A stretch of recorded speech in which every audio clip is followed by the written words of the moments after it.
Dave tucking in here. Did you, I can do it, it's okay. I know a couple people here. There you go.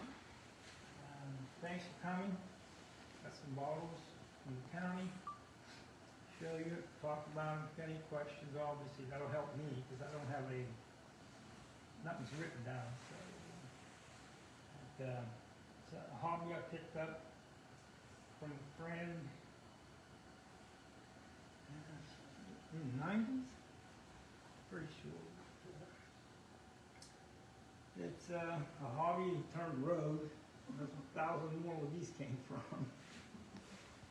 They're all Greene County, which I was talking to Matt earlier, that it's very difficult to find. You'd be surprised.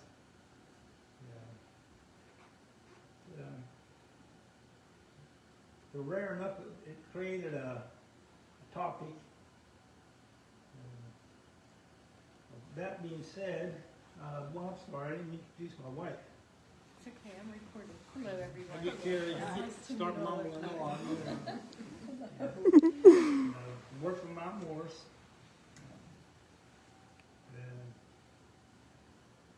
I spent about 40 years at Hatfield, and a buddy of mine who worked there did this and got me hooked on them. And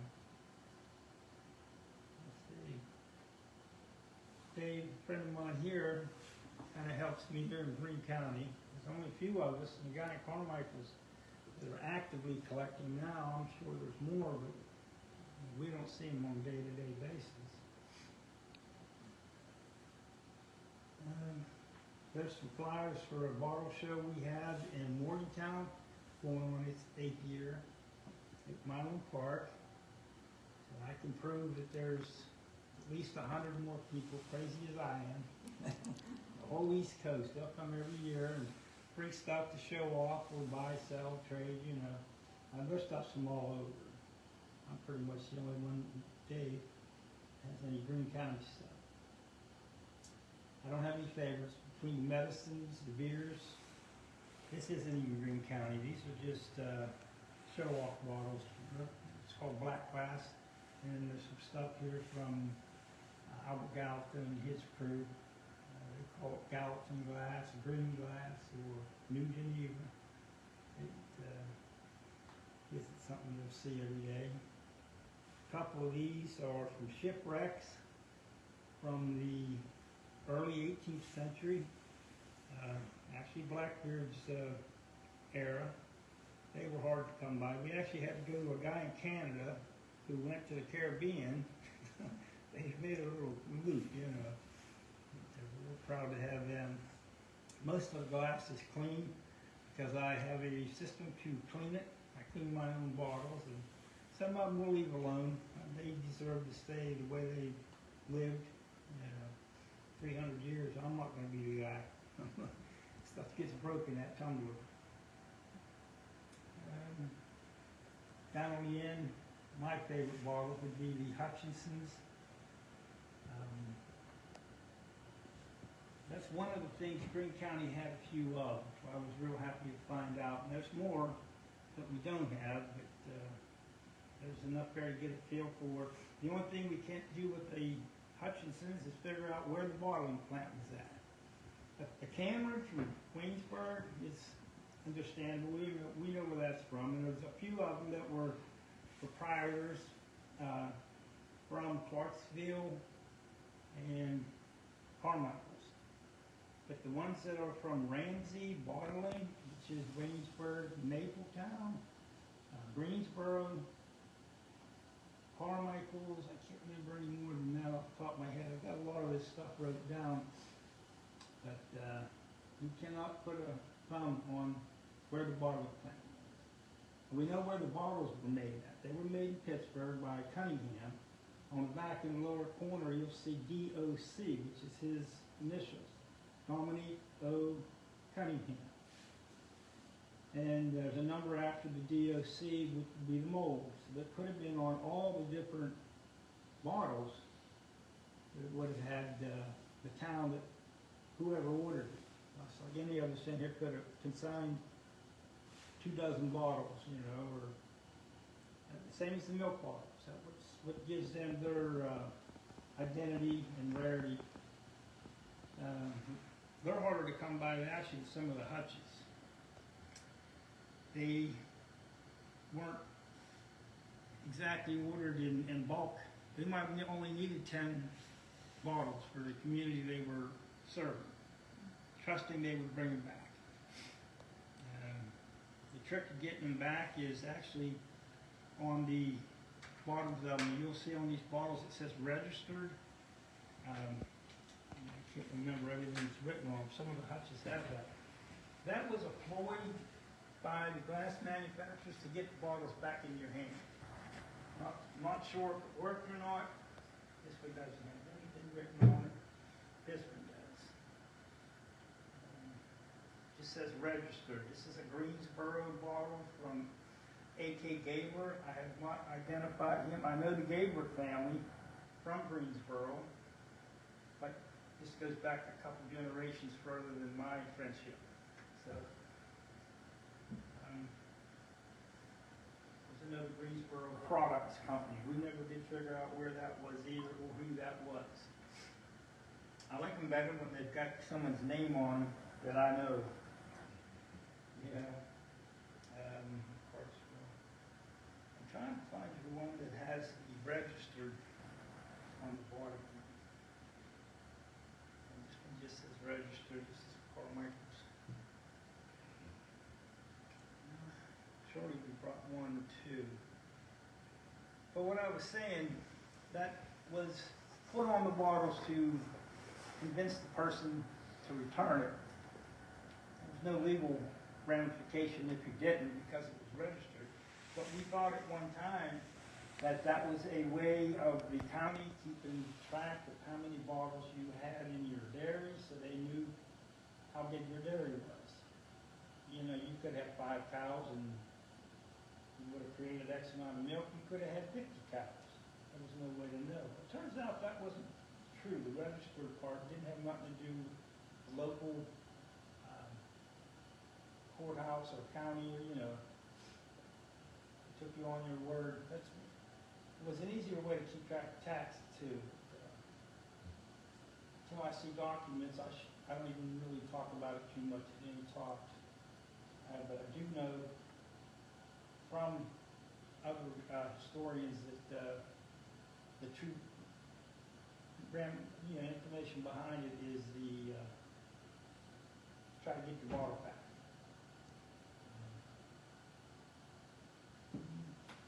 Got ahead of myself, so I'm going to start back here again and follow the lead of dates. Since we're talking Greene County, and we'll stick with that, the oldest bottles that I have here and the oldest history that I have to it is Albert Gallatin. I'm sure you've all heard who he is, know where Friendship Hill is. And fascinating story to follow. His shows up in the late 18th century. Actually, the exact dates on him that are recorded, 1797 is when they made their first glass house. It wasn't made in Greensboro, it was made in New Geneva. And it stayed in New Geneva until, I think they were there about 7 years or so. Yeah, about 1807.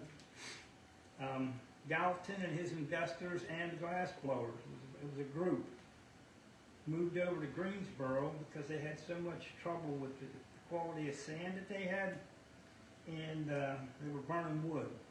And it was, they had 8 pots. A pot's what they would have used to actually make the glass. To keep up with it, the wood it was more work than making the glass. So they had a nice coal bank in Glassworks, real close to them, and stayed there from about 1807 till 1847 is when it burnt, and it was the end of the story. Their big product right off the bat was glass. They made a lot of window glass and dabbled in some of these bottles.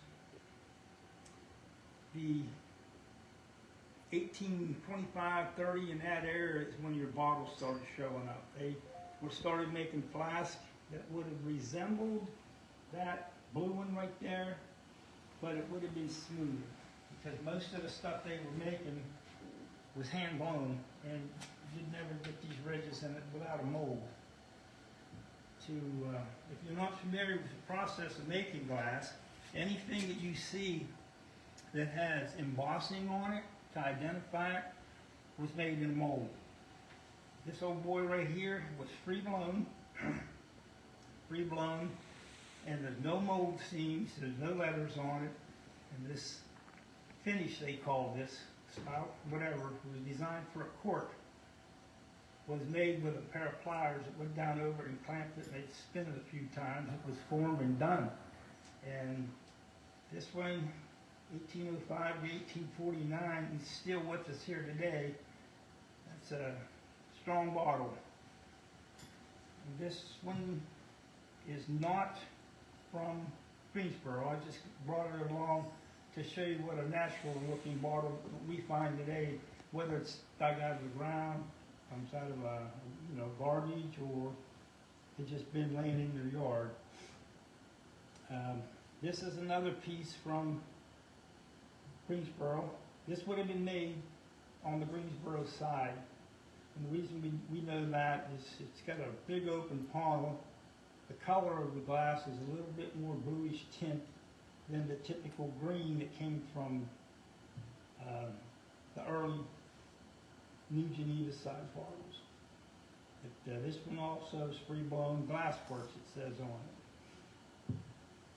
And this guy here, this is one of Blackbeard's buddies. This came out of the Caribbean, shipwreck. The reason it's still intact and the neck's not broke off of it is it was in a ship on the bottom, retrieved by treasure hunters from Toronto. A lot of the bottles on the seafloor are busted because they move around a lot, and they're 200-300 years old, you know.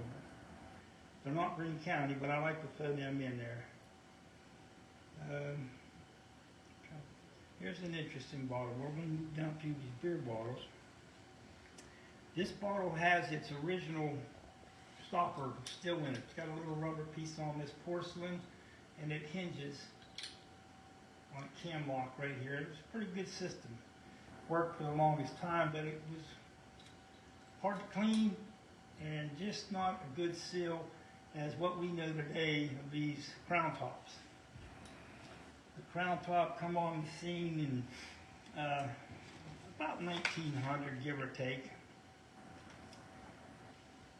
Instead of getting new bottles made in a new mold, which was very expensive, these were all made by Dominique Cunningham, I mentioned earlier. What they were able to do, they would take these bottles that had this blob top finish, we called it, on it for a stopper, send them back to Cunningham. Cunningham had the tooling and the skilled glass blowers to actually support these horizontally, heat and cut the blob off, and replace it with a crown. And if you study all the bottles we had, you'll see right here where they did that surgery, so to speak. You could probably get that done for $1. A bottle would cost you $3, and it was a lot cheaper. And this is what everybody went to, and we still use them today. The crown tops are, there's no improvement on it. It's like a rubber tire. This bottle beside it I brought from Little Washington. This is a Zelt. It has a finish on it we call Baltimore Loop, which is as a tumbler. I clean my own bottles, and I clean for other people, and this is the biggest nightmare ever made for me because I can't get a brush in it to finish the cleaning process after the copper leaves its residue in it. But the reason we brought this is that this is clear. This is called clear compared to other than the medicine bottles and the milks. You'll notice everything's colored to a certain degree. Early on, I didn't know for many years playing with these, but the natural color of glass is aqua.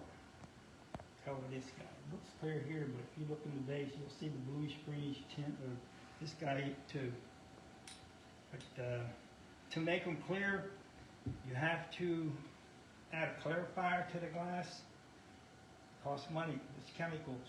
It's another process. And some of the, I had a list, a chart of the chemicals that they use to make colors. It's amazing. They would take filings of copper, zinc, brass, change some iron content, but that's how you made your different colors. It was all done chemically. Do any of your clear ones use manganese as a clearing agent to keep it? Yes, that was your early on, the manganese dioxide, or they ended up going to ceruleum, and oddly enough, World War I kind of drove that. The manganese dioxide was imported from Russia in bulk on ships for all the glass makers. And the Germans didn't like that for whatever reason, and they controlled that, the ocean traffic. So they went to Canada and got the ceruleum. Have you ever put any of the manganese ones under a black light? It glows, not like uranium does, but a little bit they'll fluoresce. It will definitely glow, a neon yellow look. Mm-hmm. Yeah. We would, I don't think I have that list with me, I'm sorry. Yes, that's a good tool when you're digging or you're going through garbage dumps and finding, especially these medicine bottles.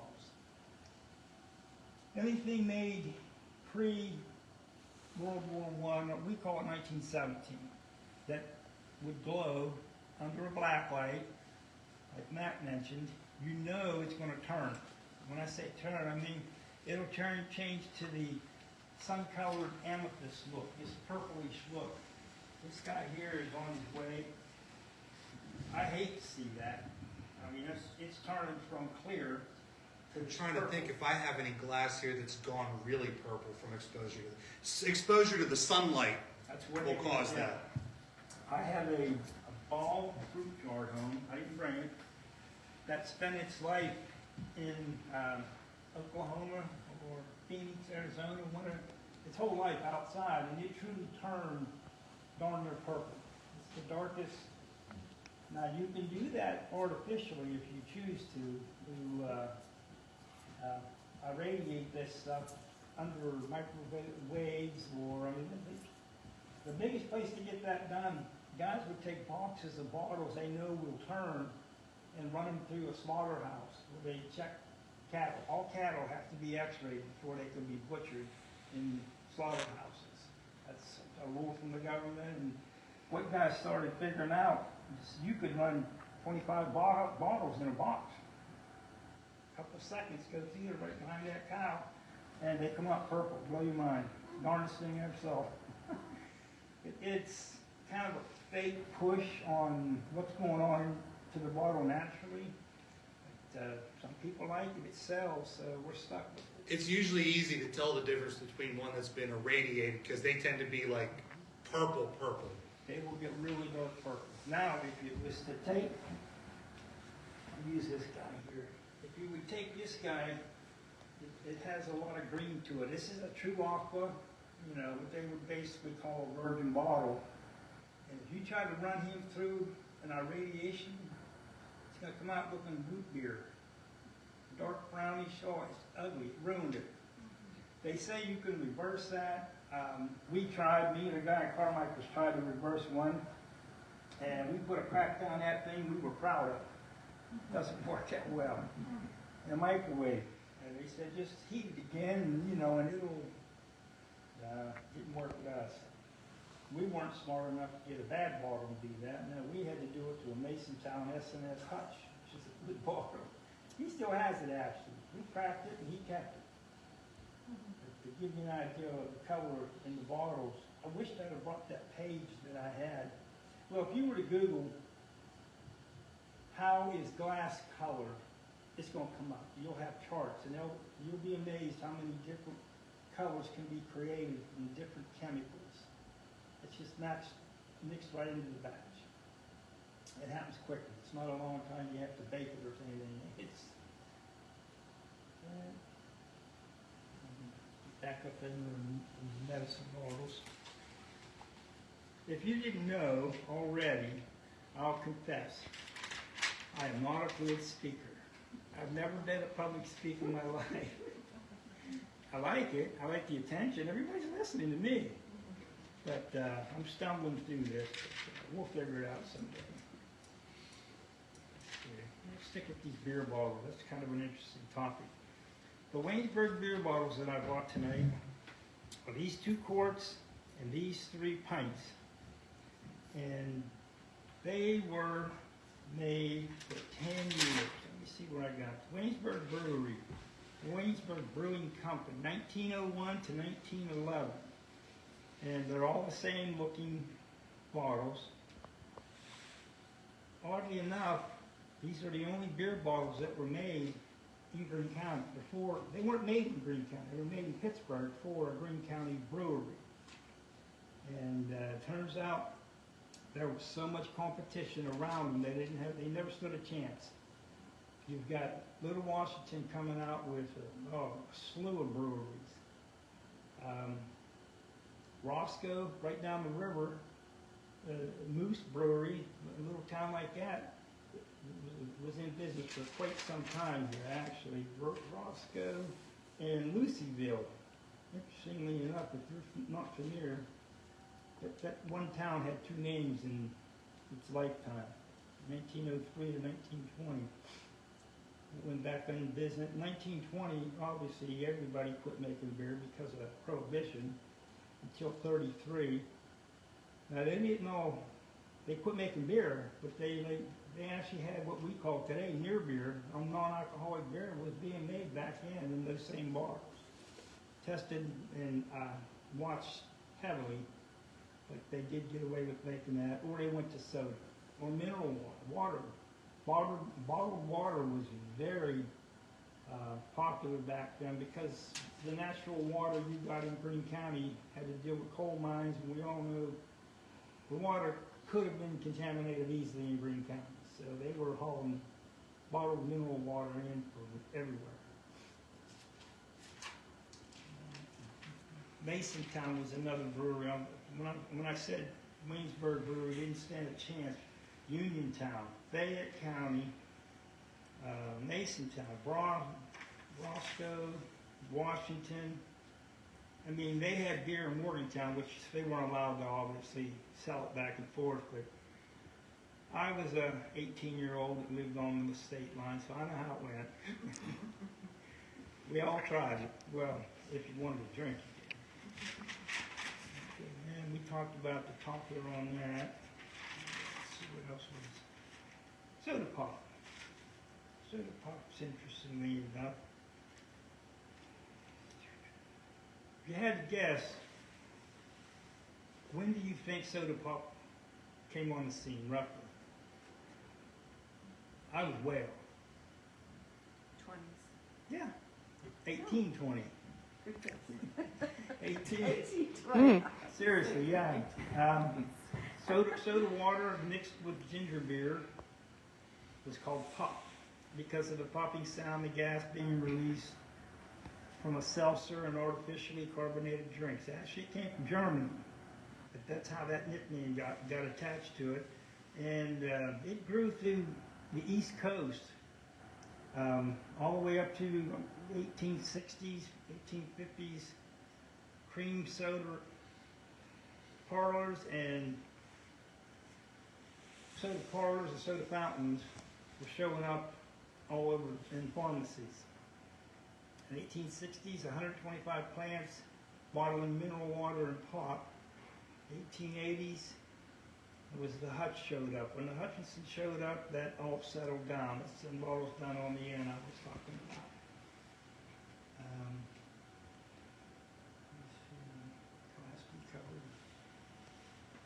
Yeah, the Hutchinson was the next part of this story. I don't have any with stoppers in them. I didn't even realize till I got here. But these bottles, or this finish, is what gives this bottle the name Hutchinson. It was the guy's last name that actually put a patent on this style of bottle. And I think it was 1879. my memory serves me, which most times don't.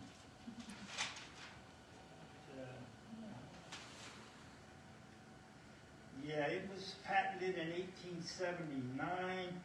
Didn't really get picked up until the mid-1880s. A lot of these were 1880. 1890s, it was on.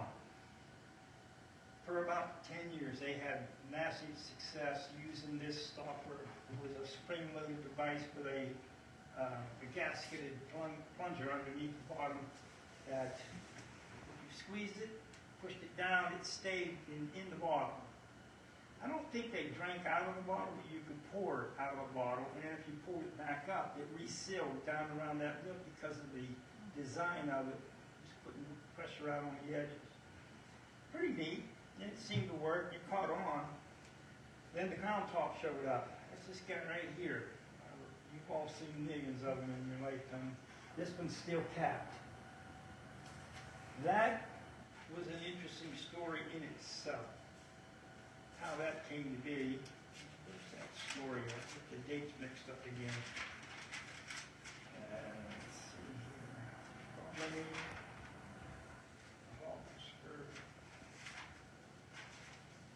No, that's a little bit further out. But anyway, once this crown top started showing up, it changed all the bottles. Because it could handle, with a cork liner or gasket, it could handle the carbonation pressures that were being made that this would withstand. And that went out when they started producing these in the, 1805 was a really heyday for them. Just about everyone else was done. They were all the same design. But these are a little newer, actually. You can tell by the paint. And these guys here are going to be World War I era Lytle, which is probably one of the better known bottlers in Waynesburg. I don't know the family. I never got a lot of information on where they bottled at. It's all credited to Waynesburg.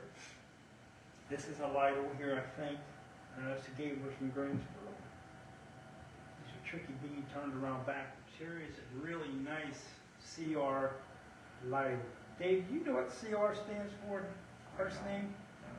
I could never find a lot of information in Waynesburg on this particular bottle, but it's super popular. It's a precursor to Coca-Cola, who took off. It took everybody. You see, this is a Coca-Cola bottle. You couldn't tell by looking until you get down on the bottom. And this is a Waynesburg, PA, and it's property of the Coca-Cola bottling company. This would have held colored water, grape, sour, anything but a cola. You would not find cola in this. It would have, if it had Coca-Cola written across it in bigger letters, that's all you would have found in it. But this bottle belonged to Coke, but was used for, and the fact that it had these ripples around, I know it didn't have a paper label on it. Now the ones that are smooth base, like this guy here, there's a good chance that he was a part of the Coca-Cola family too. It says, yeah, property of Coca-Cola bottling company. Sometimes it's works, sometimes it's the company. This one was patented November the 6th, 1923. Now, patented one thing and put in production was another. This bottle could have sat idle for years until they actually had need for it before they started putting anything in it. This would definitely have a paper label on it, being smooth all the way around. And this is considered clear. These two guys here were the workhorses for that company to help it grow. This would have been a little fancier. This is a Stone Fizz. Don't have that. Lytle owned this. Property of Lytle's Nest, Waynesburg, Pennsylvania. A little fancy. This is getting up into your Art Deco era now. Yeah, I have a question. Sure. I've been noticing different colors of the bottles. I notice you have a couple of green sodas. The milk jugs are white, and then you get down into the beer and liquor being brown. Is that something to do with the, like, preservation of the liquid itself? Why they're different colors? Yes, exactly. They want to keep the sunlight off of the anything carbonated or would keep it flat. Beer especially. Now, the clear beer bottles, Miller, for example, was the first one on the scene with that. It worked for Miller, but it never caught on around here. Pittsburgh started putting out a lot of clear beer bottles, to my knowledge, in the 40s, 50s. Beer being made 100 years before that. I'm trying to think what else would have been clear, give you a better description. For example, right in front of me, your green and your clear Greene County soda. Yeah. This was not grape, cherry, or a sour. This would have been a sour, like 7-Up, Yeah. Mountain Dew, for that simple fact that they didn't want the light. It affected it somehow, or they had to spend a little extra money to make that bottle green. There had to be a reason to preserve what was in it. This is a Waynesburg soda.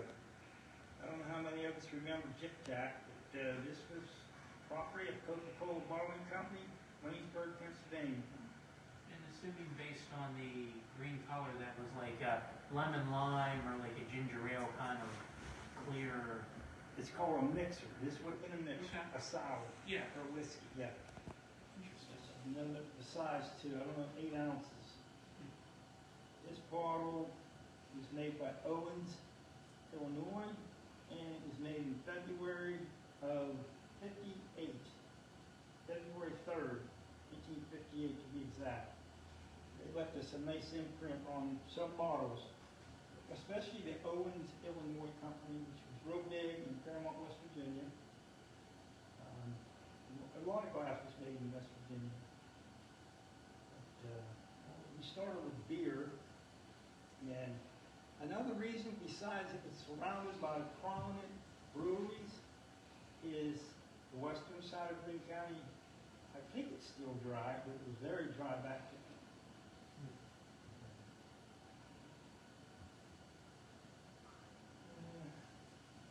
But I wrote some notes down if we can get stopped here. Thank you. Thank you for asking a question. That helps me too. Coca-Cola, we're in the early 1900s right now, so this would be interesting. Coca-Cola come on the scene, as we all know, in the 1880s, real strong, 1890s, based out of Atlanta, Georgia, and they started making straight-sided bottles. Like this guy right here would be a good example of a Coke bottle from the 1890s up through the 1910s, 12, whatnot. They'd all been straight-sided Coke, very collectible today, in multiple colors, usually amber or aqua. And then our buddy the Hobble Skirt shows up about 1915. As we know it today, the Coke bottle, that design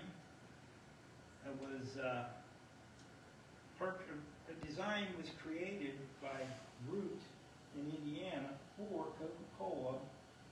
And the first one is a numbered Coke, they call it, was patented on December 25th, 1915. That was your first Coke bottle that was to be marketed. One of the other dates, they're called dated Cokes, is 1923. There was a change to that a little bit, but they kept that design. The Hobble Skirt design comes from actually the dress that the women wore, the Victorian style dress, the hourglass, tight waist and full top and bottom, whatnot, which came from England, but the women picked it up here and Root designed it. Coca-Cola said go with it, and good call. We're still using them today, you know. It's in the Art Deco scene, which would have come on in the 20s. Bottles with various shapes, outstanding embossing, clear color, and show product inside. Usually 6 to 8 ounce crown top machine made heavy glass to withstand carbonation. 1926, Illinois Glass Company. Waynesburg, Pennsylvania, both dates. Yeah, that's the Coke bottle. I don't know if Waynesburg still has a Coke bottling plant or not. They did. I don't believe so, but I could be wrong. In that split when you're going into town, before you get, you go into the bridge and the two roads split from the one coming out of Waynesburg as opposed to the one going in. Right in the middle was that red brick building. What was in there? You mean the overpass at McDonald's? Yeah. Yeah, that's a pizza place now. I'm relating back to when Pat was running out of there. No dates on that, but I do remember people telling me clearly they snapped that right off, so they didn't have to think about it. That's where the Coke plant was for the longest time. I forgot. He did it again. You got the beer bottle. I think we're getting to my favorite part. The milk bar. Yeah. I tried to throw a little bit of history in there and relate it to what Greene County had, and it got all jumbled up, but I could bore you with some of the stuff these things have to tell. We're going to go back to these medicine bottles. There are literally hundreds of medicine bottles in Greene County, probably the most made of all bottles. And you'll notice I have about 10 here. They use them and throw them out. They're out there, but they're not easy to come by at all. Every area had a doctor. I mean, I seen one not too long ago that relate to a little town down around Dillon or Poland Mines. I don't know if any of you are familiar with Poland Mines or not. Tiny little town. I lived in a patch, they called it when I grew up, Penn Pit. Poland Mines is considered a coal mine patch. They had a doctor that had a bottle. Penn Pit didn't, but a lot of bottles were made in Waynesburg, Carmichael's, all throughout. Clarksville, Dry Tavern, I could go on and on. The western side of the county, those bottles are gold. You can find one. And they were your country doctor kind of story, you know. If they have a flat lop or a top or a cork in them, you're going to date them pre-1900 usually. The mica lids and the glass usually go with a painted bottle. The corks are going to go with embossed bottles. It's just how they were made and ordered. This Geo Hackfield MD from Mount Morris was a dentist with a prefix of MD. Go figure. You had to be an MD before you could be a dentist, maybe. I don't know, but that's true. There's the Ulm and Fame. That's what I checked. This is one of my favorites. They're strong and not too hard to come by. We worked with an Ulm with the power plant. I don't know if it was his family or not. I haven't talked to Craig in a while, but I will mention it to him now that I've got these out and the dust off of them. And it's amazing what she might have had 20 years and I never knew I had them. So I'll find out more about that. But I don't know none of the other doctors, even the one from Mount Morris. There's a dose glass here. These are very collectible. It had increments on it. This one was from J.T. Rogers and Company, Central Pharmacy in Waynesburg. Some of you might know where Central Pharmacy is or was, but it's self-explanatory. Most of these were liquor, liquid, and liquor. That was a real common part of homebrew from all your doctors. I mean, you get a paper label on them, it's going to say 55% alcohol. Hell yeah, it worked. And especially if you put them, for children, for God's sake. Yeah, he's sleeping like a baby over here. Good doctor. Really about all I got on the medicines, other than to show them off. I mean, where they're from.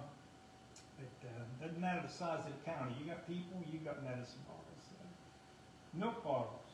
We have a pretty good group of milk bottles in Greene County. I have a directory that was made by a gentleman in, I forget the name of the town he's from.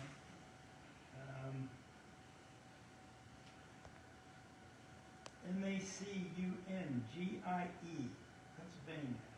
Can't pronounce it. I don't speak that word. Macunie. But anyway, he put together these directories of milk bottles in the whole state, every county. Amazing feat. They pulled it off with a lot of help. Actually, the guy that most of these bottles come from is credited with helping this gentleman. There's 54 bottles in this directory from Greene County, but that's just one size. That means there was a bottle made, generally it's a quart. They made half pints and pints. I didn't bring any of the smaller ones. So you times 3 it, there's 150 bottles because we collect each size. We found one here not too long ago. I can't remember, I think it's right here. It sure is. R.W. Nichols from Waynesburg, Pennsylvania, is not in that directory. I really needed to contact the guy because he says if you find a bottle, let me know. We'll update the directory. So I was amazed when I stumbled onto this. I gathered that from another collector. And when he wanted to part with his, I grabbed this group. There's really not a lot to tell you about them other than date them. Most of them are post-1920. There are some that were made in the teens. More before type days. Those are very valuable, hard to find. But most of these are going to be post-20. This one, I can't read it. Is there a Willis? Carmichael's? Carmichael's is on the end, Ripple? Carmichael? That's what to Megan. your left. To your left, it's the second, Lindley. yeah. On the end. Here's Carmichael, Yeah. blue and and green. All right. But anyway, I was looking for the Willis. There's Willis Rice's Landing right in front Yeah. of it. They're right there. Okay. Now, I can't remember now why I wanted to single it out. Anyway, he worked at the power plant with me. Well, I say he worked. I just showed up. These guys did all the work. But his family is still actively seeking these bottles, and I actually was happy to extend one to his daughter. It was a couple weeks ago, actually. We're still looking for other sizes, and there's more other members of the family who still want the bottle. And, that goes on. You'd be amazed. Families just don't want bottles now. Generations down. I would have thought they saved cases of them. It's just not the case. That one never came in a pint, or a half pint, I mean. It came in a pint. This is what we would call a painted bottle. This, what are we doing? This is the only one of these known circulating right now. There had to be more made, but this one stands alone with us collectors. Everyone sees this, says that's the first time they saw one, and the guy that I got it from said the same information, and I tested it, and it's true. That could go a couple of them, maybe even that Nichols. I have to do some work with it. These little beads we put on them, it's called fillers, just makes them easier to see the embossing. And then the paint, that artwork, I have to take credit for some of that, but I blame it on the kindergarten class. It's tough. Well, I'm telling you right now, boy, the lines got a little squigglier every year I have a birthday. This paint, this one, I can tell by just looking at it, is painted. There are some of these that has what's called pyroglaze. It's like powder coating for bottles. It's ground up glass of a color, and it's heated and cooked and baked, or however, and it's actually applied to a stencil, and it's a lot stronger and a lot hardier than, and it costs more money to have your bottle pyroglaze than it was to have it painted. It's all about price. I don't think any of these are glazed. This one's not. This is paint. This one, I think, is paint. It's amazing. Oh, there's another thing. Some of them have a deposit like you. They need to get these bottles back, especially the small dairies. But they were usually dealing with friends and family. There were very few of these farms that were putting bottles out with the fear of getting them back. They knew where they were going. Now, you got your bigger dairies. I didn't bring any sanitary dairy from Waynesburg. It was the king. It was huge. Thousands. I can say there's thousands of bottles in the world. But, some of them were tough to find. Who knows whatever happened to them. But the rest of these guys were in Waynesburg. This Ripple is a really good bottle. I don't know where none of these dairies were at, other than the closest town to them, because there are a few in Dillner, Pennsylvania. You have the Watsondale, you have the Gapin. But to me, neither one of them is in Dillner. I grew up in that general area, and we never referenced the Watsondale bottle. I would have called Mapleton or Greensboro. The road from Filson's Crossroad over to Gerard's Fort is all Greensboro. But the dairy bottle is from Delaware. Cannot explain that. Especially the Gapin bottle from Headley Heights. That is not Delaware to me. It must have been a melody drop. Maybe it was a bigger area. So when I see that on bottles, I don't generally think of the towns. Now the Mather and Rice's Landing being close together, or Crucible, that all adds up. Dry Tavern, there's one bottle, the Goslin. I would pay you dearly for one. I know it exists, I've never seen it. I can say that about a lot of bottles. They're fun to collect. They are out there. Who else is there? I'm making one on. That all being said, oh, I'm sorry, my wife's pointing at you. No worries. I've just been having another question. We're talking about these old historic bottles, like soda bottles, for example. And I used to work for Pepsi Cola. What was the big reason to discontinue glass bottles compared to change over to plastic? In the 80s when they went plastic? Yeah, 70s, 80s. It was cheaper. That's what I was thinking, cheaper, but cost. Yeah, it had to be. I was never taught that. I don't know. Yeah. I can tell you, I worked in glass, I was a mold maker, and we lost all kind of business. Well, we shut down because of plastic. Plastic. They even had at one point what they called the nickel solution for the glass container industry, and every payday you put a nickel per hour that you worked into a fund for them to advertise glass to try and keep plastic out. That didn't work. Yeah. That did not work. Very few try to bring it back. Coke does occasionally for special events. Yeah. You rarely see that. I tell you another reason that I didn't have an answer for that is very few people collect that stuff.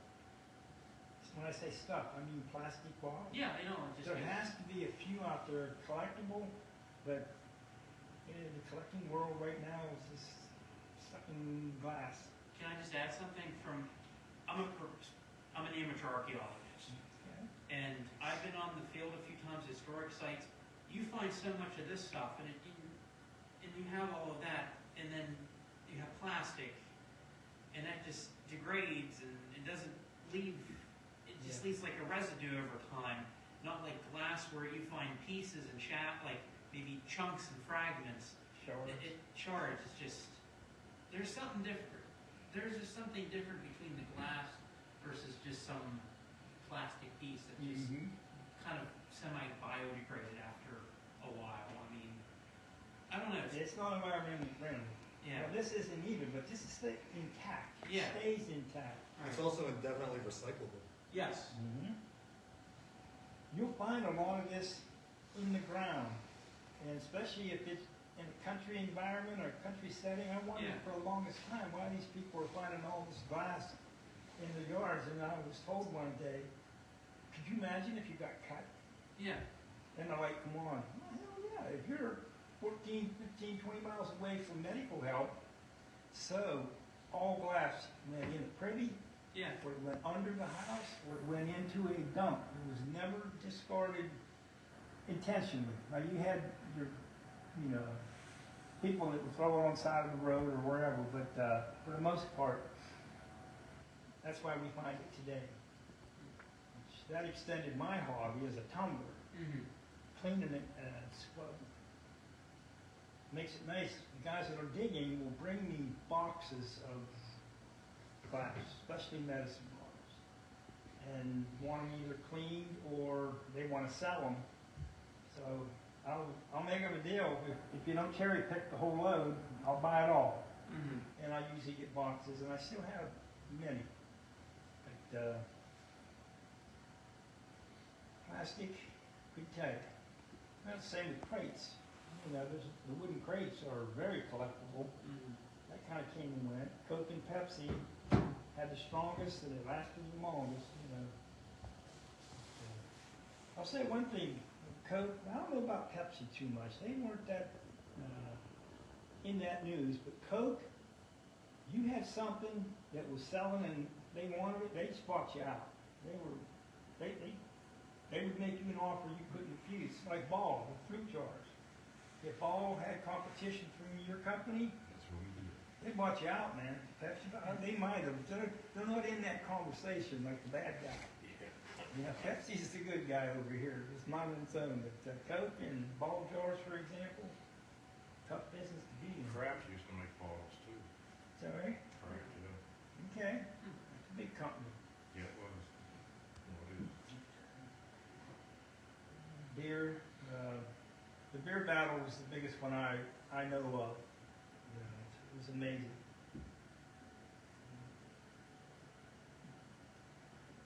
I'm gonna drink here. Any other questions? I'm all ears now. Or you guys are welcome to come up and mingle amongst the. I didn't get into these too much because they're not Greene County. They're just pretty and very old. Just one more question. In your own personal collection, how many bottles do you own? Oh my God, Thousands? I was afraid you were going to ask me that. There was a time, I'll say. Yeah. Just had to ask. She got a kick out of my way. But yeah, a couple thousand. There's still, the barn, I call it, has thousands upstairs. But in the main floor where the tumblers at and the shelving, there's 999. There's not 1,000. Yeah. Kidding. There's a lot. It's addictive. You get going, and I get on a kick for milks, and if I see one at a bottle show that I think I need, so I used to do the think I need thing, and that created the 1,000 that's upstairs. Now cell phone, God bless it. I take pictures now of rows, and I quit buying duplicates. Because some of these I have 3, 4, and 5 of. And it wasn't profitable at all because I bought every one up, but if you come up shop today, I'll give you one of them. So we're getting way out. But I got one, kind of, sort of, The old stuff speaks for itself. Those are time capsules there. Very hard to make them the way they did. And then market them if it wasn't for the rivers. I have a milk bottle. It says, "They come to visit, not to stay. Return our bottles every day." That's great, ain't it? And it is. They tried everything to get these bottles back because that was important. Well, I'm glad that you're a mold maker. You know what goes into making a mold, and you know why companies did not want to have to make another mold. Yeah. How many molds Ball, I'll keep going back to them. I was a big food Oh, I journalist. was part of Ball. I went, Washington, yeah, Yeah. I went from Kraft, and then Kraft sold to Ball, Ball sold to Incon, and then Incon went to, Awesome. yeah, Ross Mold eventually. you know, I don't know about Jardines got them now class-wise. I don't know the molds, but, you made a lot of the commemoraries for Ball. Yeah, I had 30-some years in the factory, Awesome. so, but, yeah, I've seen, we made lots of Coors bottles and Coke, when Coke was Mm-hmm. using glass. I was started there in '75, so they were still using glass a lot for Coke. Not so much Pepsi. We never made any Pepsi bottles that I remember. But there's a lot of alcohol bottles, whiskey and beer. Here. Uh, Yeah, I've seen a lot of the Washington Town, Ball, fruit Yeah, jar, Ball went. commemoraries. Very collectible yeah, today. actually, I got a rare one really. There's only maybe 150 made. There's one bottle that I have. I have one of them. So A commemorative or a it was a collection? Yeah, Commemorative? it was Penmold's. I can't even remember on the bottle what year. 50th, not 50th, but something like that. You recognize a lot of the employees in the upper echelon for retirements? Yeah, and no, we did. accomplishments? That's what I was telling her. And I know I have it, but I can't find it. The man was the CEO of Ball Glass, retired. Okay. And we made a commemorative mold, and they made, so many, bottles out of They it. would Then give them to destroyed their them all. employees at the functions. And Yeah, that's all they made was for how many people were going to exactly. they were They gifts. destroy them all. Yeah. So they're Did you I get know I the- have one, but I can't find it. You get to modify any of the molds for purchases. For example, Root, who made the Coke bottle, was acquired by Ball, and they took the R, modified it slightly, and then at the T, they made two L's. It was called a RAL, R-A-L-L, instead of R-O-O-T, but they didn't, they used the same mold. Just had someone go in They there, modified it. modify the darn mold. I mean, that's frugal. It is. Well, there was only two people that I ever worked with that were masters mold makers. Okay, they're the ones that chipped the first mold. They put that all in by hand. Everything, even like that stippling on that one bottle. Oh, yeah, the Chris down on the Yeah, end. that's all done by hand on one mold, and then they put it on a duplicator and on the rest of the molds. That's amazing. If you look at that, how intricate all those, That's all done, and has to be done by hand. then and the lettering's perfect, stone, Yeah. fizz. And that's completely, that takes a long time for them to make one master. Well, it depends on the complexity of it too. That just amazes me. They even got Lytle and Waynesburg written right over the stipling and smooth. Yeah. That's what fascinates me. Okay. What are the milk bottles? Some of them have seen, and they have like they narrow, and then there's a ball on top. Oh, the baby face, supreme separator, yeah. Yeah. Usually they don't have two eyes and a nose. Yeah. A lot of them, they just nickname baby face. Okay. Almost brought one tonight. Oh. Didn't, I mean, I always bought X amount. My vehicle's, giving me the fuel pump, and I got my wife's card. Makes it a little easier.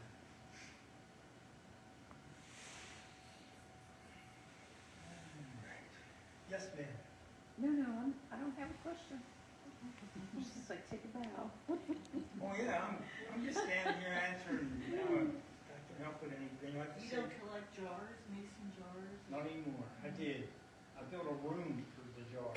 They were that big a priority, and I just woke up one day and the thrill was over. So I found a bottle, and 1,000 bottles later, I'm talking about it. Did you ever run across any NCL mason jars? Yes, sir. Those are kind of rare. Especially if you have the lid on it. It says NCL embossed into Do it. you know what NCL stands for? I did. Nail City Lantern Now Company. City, yeah. I've got 2 of their lanterns and some of their jars. Oh, no kidding. Mhm. Yeah, the jars are very sought after by this group. You know, the lids is another chapter. I paid more for lids than I have the darn jar sometimes. I kid you not, just to make it complete. These milk bottles, you'll notice on a lot of the tops of them, they have caps. They're just cardboard and they have the writing on. This one is one of my old business cards, chopped with an arch punch that I got at the tire plant they gave me. You know, perfect size. And this isn't complete. This is a Willis. I don't have a Willis, but I would pay dearly for it if I could find one. You know, actually I've never seen a Willis. And they also I have a question, Don. good. What was the initial point of your love for bottle collecting? Was it just a bottle? The history. The history of it. I'm The just learning. drawn to every one of these has a little story, and it's like a coin, Yeah. you know. Kind of neat getting one, but the year and the denomination of it.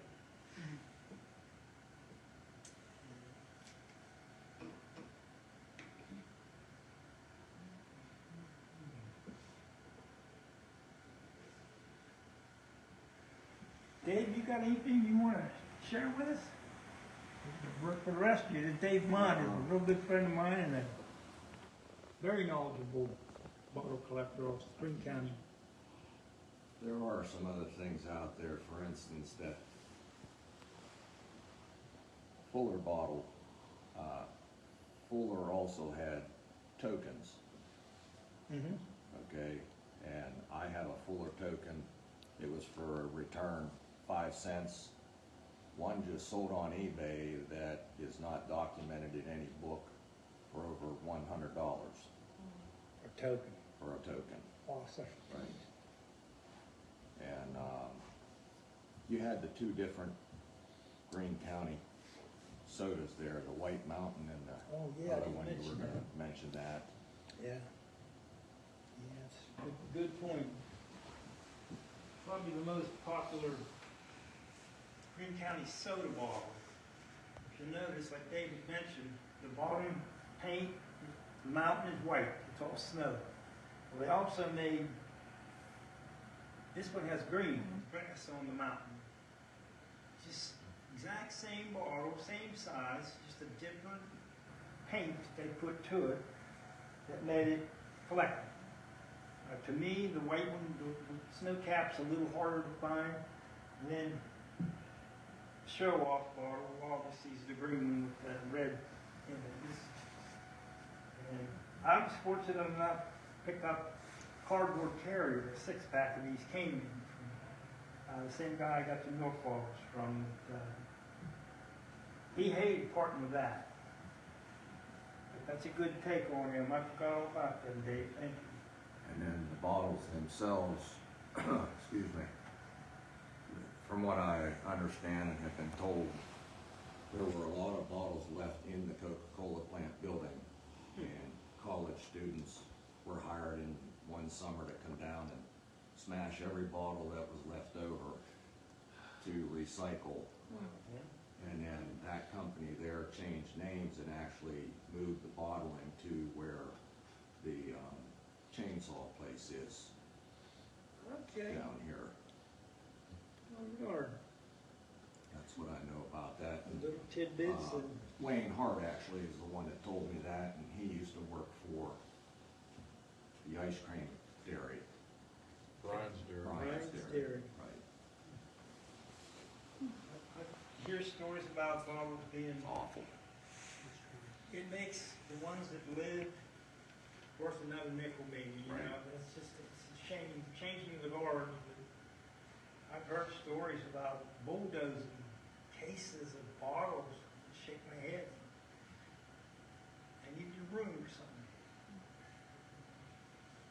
And also, milk bottles were stolen out of people's boxes on their porch for the competition. That's just another little story too. Oh, wow. Well, this one is worth a nickel. I have seen what are the bottles called that have a 1 cent, 3 cent, 5 cent? I mean, there's Store bottles. store, exactly. No name on them, but it had that amount. This one's got an R for rudder. But, this is arguably the best bottle I've bought, so I've been told. I've never seen another one, so there's nothing to compare it to. You know, some good bottles out of Carmichael's and Waynesburg. But it never ends. Or you just keep going, you know. If you sell 88, you're gonna. Fredericktown's got bottles. And Charleroi, they all got bottles as far as you go. It's amazing. Brownsville hi-hats. I had Oh, that's soda bottles. I have a crate of them, a wooden crate of hi-hat. There's orange and root beer and Well, that makes it neat. different flavors. Different covered flavors. Yeah. I had crates for a while, and I enjoyed them. Absorbed all the history that was in them. Then I realized how much room they take up. So they found their way off. But I spent some time with them before I discarded them. Boxes are big. I have a Roscoe. I'm real proud of that one. Oddly enough, I'm on eBay, and I'm looking down through, and I see a friend of mine's name is his, whatever we all have for eBay, your name or something. I recognized his. I started looking at his stuff. Scroll down here. There's this wooden box. It says Roscoe Moose Brewery, Roscoe, PA. Yeah, this guy lives in Missouri. Oh, yeah. What the heck? He's an antique guy, so I didn't think twice about him having an item. But then I called him.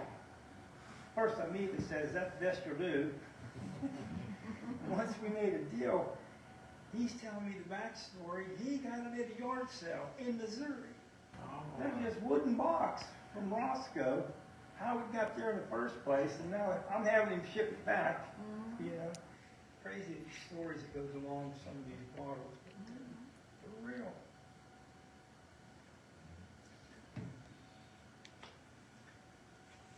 Yeah. Anything else? Pretty much just looking at it now. Well, I definitely thank you, Don. That was really, really interesting. Yes. It was a struggle, I gotta be honest with you. You did good. You did quite good. Oh man, a few times there, I just, where's my notepad? But I'll get better. Yeah, I've never done any public speaking in the past. I've been in this hobby a long time and been around it, but I get to do a lot of talking at the bottle shows that we have. And there's flyers at the end of the table. You're all more than welcome to come to that show in May. There are some odds and ends down here, some promotional stuff for the bottle barn, like Greene decided this. You're all welcome to anything there. There's little notepads and ink pens and just stuff that we always take and welcome to. And you're welcome to the bottle barn anytime too. It's Can I have you look at a couple? certainly. I have this one, there's a Z on the top, and then on the other side there's an X. And I don't know what it is. Z in the neck, is that what's all almost 2 letters?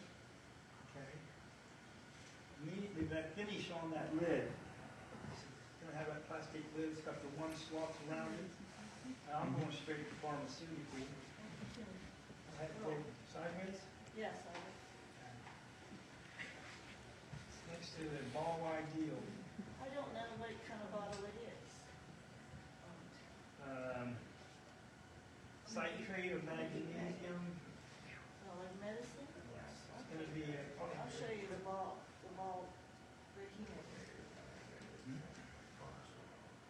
Here, if you just go this way. This one that he made for a ball. Baby on it, you date, Yeah. commemorate. When you scroll, you can see the other side. And that's got all the stipling for grip or whatever. How you guys did that, man, that's amazing. That's got a big opening on it too. Glass.